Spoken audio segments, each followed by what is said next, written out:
Putri Tandampalik, cerita rakyat Sulawesi Selatan.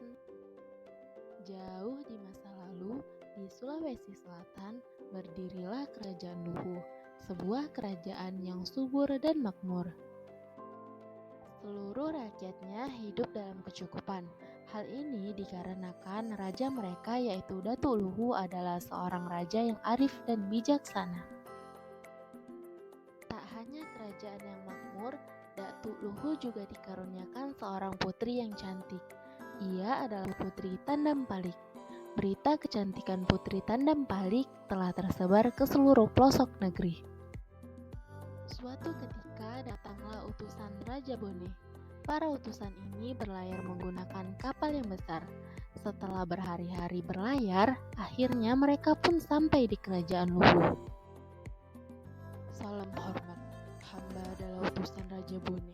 Maksud kedatangan hamba adalah untuk menyampaikan salam serta lamaran dari putra Raja Bone untuk Putri Tandampalik. Paduka kami Raja Bone bermaksud menikahkan putra kerajaan dengan Tuan Putri Tandampalik.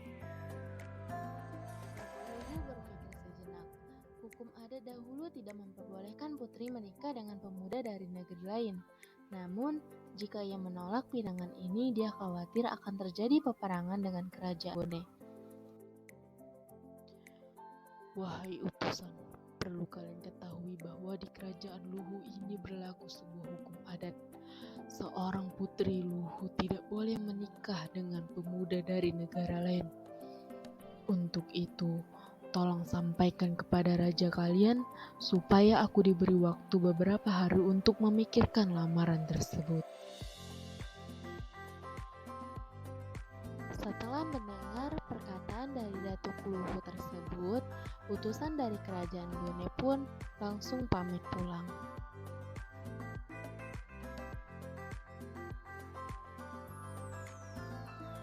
Beberapa hari kemudian, kerajaan Luhu gempar dengan suatu kejadian.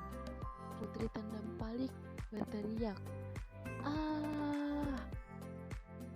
Ternyata Putri Tandampalik sedang menangis dan bingung karena kulitnya berbintik-bintik hitam. Sehingga Datuk Luhu bertanya, "Kenapa berteriak putriku? Ada apa dengan engkau?" Putri Tandampalik pun berkata, "Entahlah ayahanda, tubuhku tiba-tiba sakit dan dipenuhi dengan bintik hitam." Lalu Datuk Luhu memanggil tabib. "Tabib, cepatlah kemari." Kemudian tabib kerajaan datang dan memeriksa tubuh Putri Tandampalik. Setelah tabib periksa, tabib berkata, "Maafkan hamba Datuk, hamba sudah berusaha sekuat tenaga mencoba segala cara. Namun tidak ada obat yang tepat untuk penyakit Tuan Putri. Maafkan hamba pun tidak yakin apakah penyakit ini pernah ada atau tidak. Hamba baru sekali melihat dan hamba khawatir ini adalah penyakit menular baginda."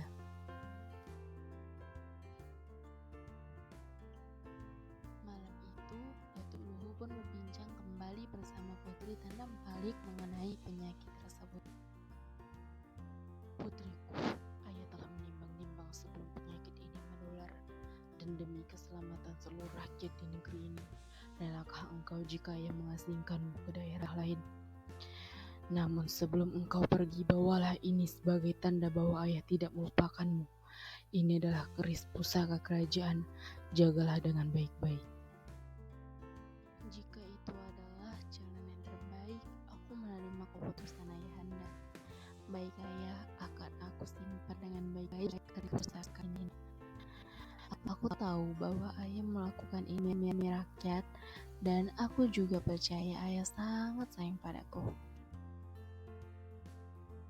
Ketika fajar mulai menyingsing, segala persiapan telah selesai dilakukan. Putri Tandampalik pun pergi untuk sendiri, di mana ia hanya ditemani beberapa dayang dan pengawal. Hingga akhirnya mereka pun tiba di sebuah pulau asing. Wah, pulau indah sekali. Sepertinya tidak ada siapa-siapa di sini.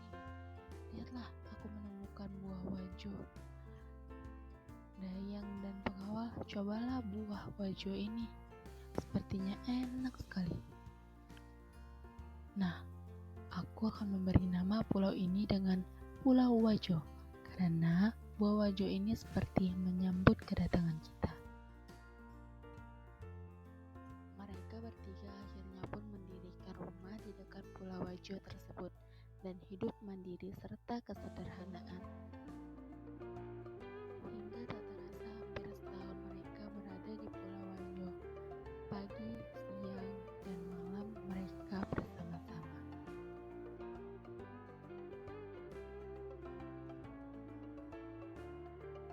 Ketika berenang di pantai, tiba-tiba datang seekor sapi menjilat di tubuh putri sehingga binti-binti hitamnya hilang.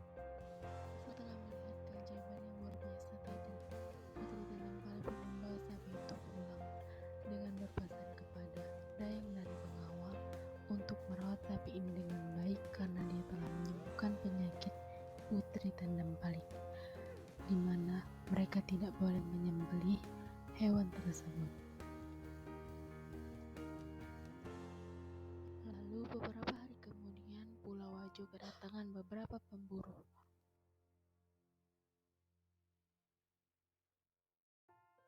Pemburu yang dipimpin oleh putra mahkota kerajaan Bone, yaitu Pangeran Bone.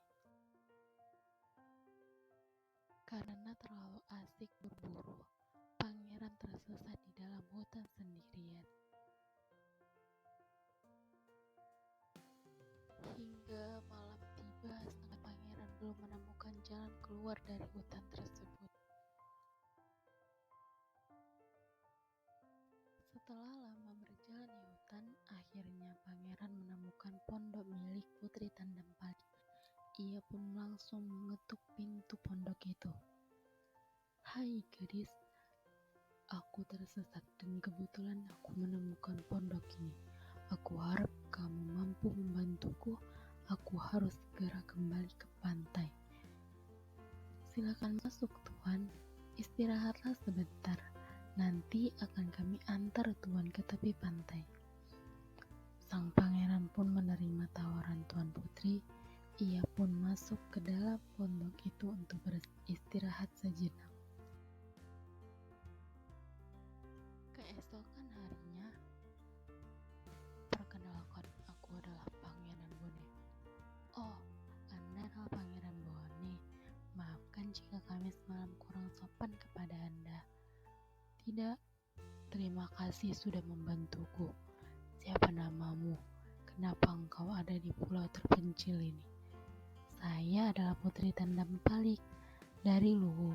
Karena penyakit yang saya derita, saya harus tinggal di sini. Namun sekarang saya sudah sembuh." Dalam sekejap keduanya tampak akrab. Sang pangeran tampak tertarik atas kecantikan Tuan Putri. Begitu pula dengan Tuan Putri, tertarik akan tutur bahasa yang halus dan kerendahan hati sang pangeran. "Tuan Putri, saya sungguh tertarik pada Tuan Putri. Apakah Tuan Putri bersedia untuk ikut denganku dan menjadi istriku?" "Ah, mengenai itu tunggu sebentar. Bawalah ini." Putri menyodorkan keris pusaka yang diberikan ayahnya. "Bawalah ini dan berikan pada ayahku. Jika ayahku menerima keris pusaka ini, maka akan kuterima lamaran pangeran." Setelah itu pangeran pun bergegas menuju kerajaan Luwu untuk bertemu Tutu Luwu. Perjalanan berhari-hari dilaluinya dengan penuh semangat. Setelah beberapa hari kemudian, pangeran pun sampai di kerajaan Luwu. Sesampainya di kerajaan Luwu, sang pangeran pun menceritakan pertemuannya dengan Putri Tandampali. "Baginda Raja, maafkan jika saya lancang sebelum ini. Saya sudah meminta kepada Tuan Putri secara langsung agar ia mau menjadi istriku, tapi ia menitipkan ini padaku." Putri berkata, "Jika Raja mau menerima keris ini kembali dan memberikan restu, maka ia bersedia menjadi istriku." Pangeran pun menyerahkan keris pusaka itu pada Datuk Luwu. Melihat kelembutan tutur bahasa dan ketangguhan putra mahkota untuk memilih putrinya, Begitu kuat, Datuk Luhu pun menjadi kagum pada sang pangeran. Datuk Luhu pun menerima keris pusaka itu dan menerima lamaran sang pangeran.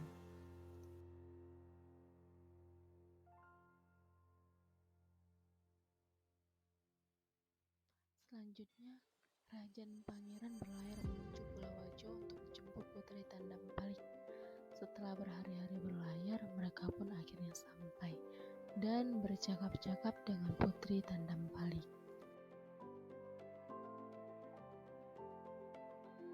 Akhir cerita, mereka pun kembali ke kerajaan Luhu dan pernikahan antara Putri Tandam-Palik dengan sang pangeran kerajaan Bone pun digelar. Mereka hidup bahagia selamanya. Pesan moralnya yaitu berjiwa besar dan rela berkorban demi kepentingan orang banyak adalah sifat yang sangat mulia. Inilah sifat Putri Tandam-Palik yang patut untuk dicontoh. Jadilah putra-putri yang bersifat mulia agar bangsa ini kelak semakin berjaya.